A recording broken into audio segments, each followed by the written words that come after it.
So we know in the Bible that the number 7 is a very important number. In the Bible, 7 is a number that symbolizes completion. 7 is a number that symbolizes perfection. 7 is a number that is often used in the Bible as a way of pointing to something very, very important that's happening. What's interesting about the number 7 is that it has eked its way into popular culture. 7 Up. How many of you know why 7 Up is called 7 Up? Neither do I, but the number 7 is in 7 Up. So there it is. 7-Eleven. Do you know why 7-Eleven is called 7-Eleven, Lynn? Used to be open from 7 until 11, but now it's 24 hours a day, so that is now a lie. 7-Eleven. 007. Some of us go back to Roger Moore and Sean Connery, now Daniel Craig, a wonderful James Bond 007. Lucky number 7. So when the next time you go to the Holiday Casino, remember lucky number 7. Do you know where that came from, Will? Neither do I, but the number 7 is significant in pop culture. 777. That's triple the best number you could ever imagine, and it's better than 666. So yesterday, just for fun, I took out my cell phone and I dialed 666, 666, 6666. You have reached a number that is no longer in service. Well, I thought that's good. And then, after that, it said message number 7. I kid you not. If you go home today and dial 666, 666, 6666, it'll tell you it's not a good number, and it will say message 7. The reason I know that is because I did it 4 times. The number 7. 7 wonders of the world. How many colors in a rainbow? 7. 7 brides for 7 brothers. It's a musical that a lot of high schools have done. Do you know why they gave that musical that title? Rick, do you know? There we go. But do you know why they chose? That's good. Do you know why they chose that title? Nobody knows. 7 brides for 7 brothers. 7 days in a week. Do you know why there are 7 days in a week? It actually goes back to the Babylonians. So the Babylonians thought that they could see 7 planets in the sky. And so Saturn is Saturday, Jupiter is Thursday, Mars is Tuesday, the sun is Sunday, Venus is Friday, Mercury is Wednesday, the moon is Monday, because that's what they saw, and so they ordered their days according to what they saw. A little bit of trivia sideshow, which has nothing to do with what I want to focus on today, but I think it's kind of interesting. The Roman Emperor Constantine formally adopted the 7-day week in 321 AD, so there's that 7-day week. A Christian convert, Constantine made Sunday the Christian Sabbath, the first day of the week, and Saturday the day of Jewish rest as the last. So Constantine, who was, of course, in charge of the Western world, I'll take that, Blaine. Thank you. Actually put together the 7-day week that we know today. How many unforgivable sins are there? Not unforgivable. What are they? The 7 deadly sins. 7. Getting to be tired. 7-day creation story. So the poet in the first chapter of Genesis tells a story that spans 7 days. Now, we know that the world was not created in 7 days, not literally or figuratively. We know that the world took a long time to be created, but the number 7, which starts out this idea that 7 is about perfection. So we are now in the Gospel of John this week, and we know that there are 7 signs in the Gospel of John, 7 being that perfect number. The first is the miracle of the water turned into wine at Cana. Everybody likes that sign. Then there was the healing of the noble person's child. And then there was the man who was at the pool of Bethesda, and he couldn't walk, and Jesus made him rise up and walk. Then there was the feeding of the 5,000, Jesus walking on the water, Jesus healing the man born blind, and finally the raising of Lazarus from the dead. Notice that number 7 has to do with resurrection. So the perfect number has to do with life. 7 signs in the Gospel of John. There are also 7 I am statements of Jesus in the Gospel of John. Pardon my slide, it's a little bit faded. First is, I am the bread of life. I am the light of the world. I am the gate. I am the good shepherd. I am the resurrection and the life. I am the way, the truth, and the life. And number 7 is, I am the true vine. Some people think that because this is the last of the 7 I am statements of Jesus, that it might be the most important. Number 7, I am the true vine, might be the most important of the 7. This thing has taken me about 4 clicks to get it going. So, I want to tell you that the passage today comes from a section that scholars of the Gospel of John call the Farewell Discourse. A less technical way to put it is to say that this is the time for Jesus to say goodbye to his disciples. It's time for Jesus to say goodbye to his disciples. We know that when we gather together with people who are important to us for what we think might be the last time, we save the best for last. If you are with someone in your family, or if you've been with someone in your family who is close to dying, you want to be sure that you say something that they will hear for the last time before they move on to the other side of the Jordan, as people like to put it. The last things we say are often the most important. And so in this section of John, Jesus tells his disciples the most important thing that he wants to say to them. He saves the best for last. So every morning in our household, when my wife Becky and I are getting ready to go to work, the last thing we say to each other when we are at our best is, I love you. So the most important thing that is said at the end is the most important thing that we want each other to hear. And so Jesus is getting ready to leave. He's getting ready to give his life, and so he saves the very best for last. He says that I'm the way, the truth, and the life. Jesus says that his way, which is a way of love, his truth, which is God's truth of love for all of creation, and his life, which is given to all on the cross, is something he wants them to know. And today, he says, I am the vine, you are the branches. I want to call your attention to the fact that this is the 7th I am statement in John, the 7th sign that relates to the identity of Jesus. And if 7 has to do with completion, if 7 has to do with perfection, then this is something we want to pay attention to. Jesus says, I am the vine. Just a quick reminder, last week, I think it was, we made a connection between the I am statements of Jesus and the call of Moses at the burning bush as he was out in the wilderness. You'll remember, Moses ran from Egypt because he had murdered an Egyptian. And one day when he was out in the wilderness, he saw a bush that was burning but not yet consumed. And so Moses went to the bush, and he heard a voice that said, take off your shoes because you're standing on holy ground. And so Moses took off his shoes, and then someone spoke, and it was God. And Moses wondered who God was, and God said, from the Hebrew, roughly to be translated into the English, I am.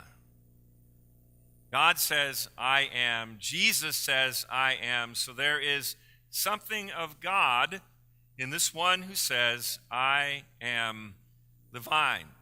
I'm the vine, you're the branches. So we know that the vine is rooted in the ground. We know that the earth provides nourishment for the vine, and then we as branches are connected to the vine. We're not the source of life. We are given life from the source, from the vine. And so that is who we are in this whole mix. So what does it mean to live life on the vine? What is it for us as branches who are connected to Jesus, who is the source of our life? What is life on the vine like?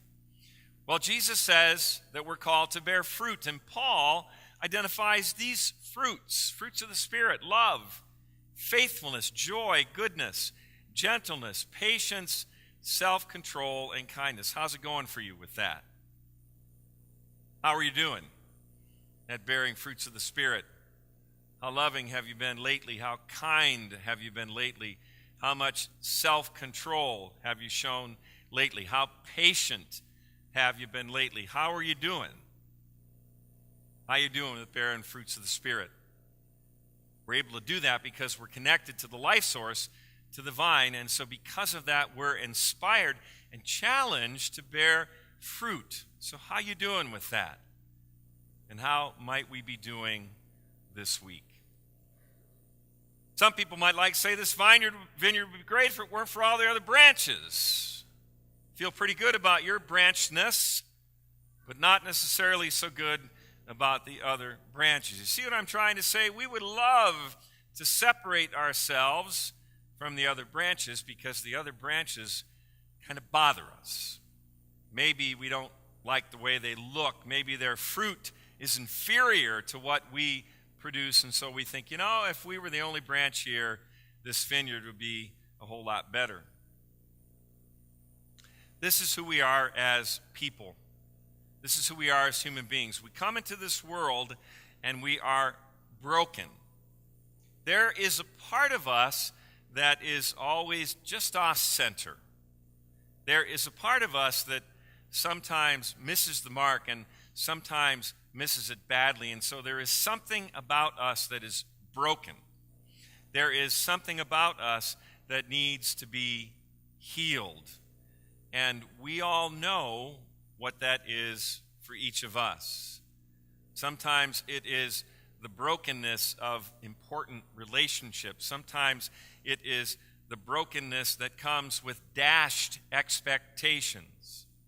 Sometimes it has to do with the brokenness of whatever it is we're struggling with on the inside. We are broken, sisters and brothers. We are broken, and we know that we need to be healed, and so we are connected to the life source, and yet at times our brokenness makes it difficult for us to produce the kinds of fruits of the Spirit that Paul identifies. We are broken branches. All right. Okay. I think that's the right one. So, in our relationships with each other, there are times when we would like to prune the other branches. There are times where we think that maybe they need to be pruned and cut off and gotten rid of. And when we are cut off, Jesus reminds us in John, when we're cut off, we wither. And when somebody is withering, we know that life is difficult. Look at this poor person who is depressed. She is withering away, and I would suggest to you it is because she is alone. She is not connected to the life source or to the other branches. Somebody has cut her off. I don't think it's God. I think it has to do with the other branches in the vineyard, and so she is withering away. Have you been in that place before, where you feel like you're just kind of withering away to nothing, and there is no light, and there is no nourishment, and there is no hope, and you experience this brokenness all by yourself, and so you wither away and wonder, is there any way to get reconnected? Is there any way for my brokenness to be healed? I love this image because you have this growth And remarkably, this growth can be grafted back onto another branch. And what's interesting, if you notice from the standpoint of biology, as this growth is grafted back onto the branch, it's not going to be perfect.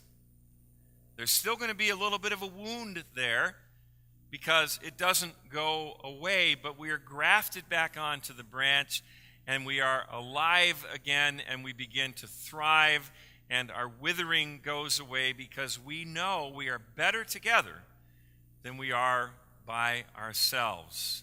Jesus is the vine. We are the branches together. It is a given. Jesus has connected us to him whether we choose to or not. And when we are separated and come back, it is a beautiful, life-giving thing. This is James Cone. James died this past week. James was one of the truly outstanding theological minds of the 20th century and into the 21st century. He taught at Union Theological Seminary in New York City. I want to tell you a story about James. About 3 years ago, James Cone was asked to come and deliver the keynote address at an event at Trinity Lutheran Seminary just down the street in Bexley. James accepted the invitation, but just days before he was scheduled to come, somebody threatened his life. Somebody threatened to prune him permanently. Somebody threatened to break him in a way that he would never be able to recover from. And so James had to cancel his appearance at Trinity, and I think the reason is a book that he wrote. It's called The Cross and the Lynching Tree. See, James, as an African American, understood that experience that beset some African Americans in all parts of the country. And so he made a connection between the cross and the lynching tree, and some people didn't like that. But if you think about the death of Jesus, it is as if he was lynched on the cross. He was completely broken so that our brokenness might be healed. He was completely broken so that our sense of hopelessness might be put away, that we might stop withering, and that we would be healed and brought back to life. He was broken to heal our brokenness. We talk about last things. We talk about brokenness on the cross. We talk about a Jesus who reaches out, and in his brokenness, he says to us the most important last word of all. We're forgiven. We're loved. Our brokenness is healed. We no longer wither because Jesus has brought us back together and made us whole. So this week, maybe even today, if you think it might be the last time that you have an opportunity to talk to somebody, and hopefully it isn't, but if you even think that it might be, or if you just want to be sure that somebody you know hears the most important words from you, they're simple. Turn to somebody when you go to bed, when you get up in the morning, when you head off for work. They might be the last words, the most important words, and simply say, I love you. And then add, and Jesus loves you. And if that's the last thing you get to say to somebody you know and love and care for, could there be anything more important? I love you. Jesus loves you. It's broken for you, has healed you, and will always be in your corner. Thank God that our brokenness is healed. Thank Jesus for loving us to the end. Amen.